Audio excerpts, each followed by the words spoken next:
BNP chairman জনাব তারেক রহমানের সঙ্গে ঢাকাস্থ ইউরোপীয় ইউনিয়নের রাষ্ট্রদূত মাইকেল মিলারের নেতৃত্বে ইউরোপীয় ইউনিয়নভুক্ত কয়েকটি দেশের রাষ্ট্রদূতরা আজ সোমবার 19 জানুয়ারি 2026 বিকাল 5:40 গুলশান চেয়ারম্যান অফিসে সৌজন্য সাক্ষাৎ করেন।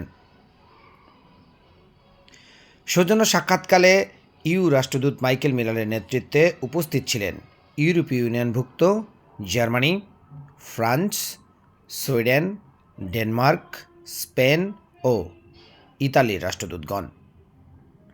বৈঠকে বিএনপির পক্ষ থেকে উপস্থিত ছিলেন বিএনপি মহাসচিব মির্জা ফখরুল ইসলাম আলমগীর, বিএনপির চেয়ারম্যান ফরেন অ্যাফেয়ার্স অ্যাডভাইজারি কমিটির সদস্য জনাব Humayun Kabir, BNP chairman press সচিব জনাব সালেহ শিবলি এবং বিএনপি চেয়ারম্যানের উপদেষ্টা কাউন্সিলের সদস্য জনাব ডক্টর মাহাদি আমিন। এই সৌজন্য সাক্ষাতে দ্বিপাক্ষিক সম্পর্ক, রাজনৈতিক পরিস্থিতি ও সাম্প্রতিক নানা ইস্যু নিয়ে আলোচনা হয়েছে বলে দলীয় সূত্রে জানা গিয়েছে। S M Mizanur Rahman, news channel BD, Dhaka.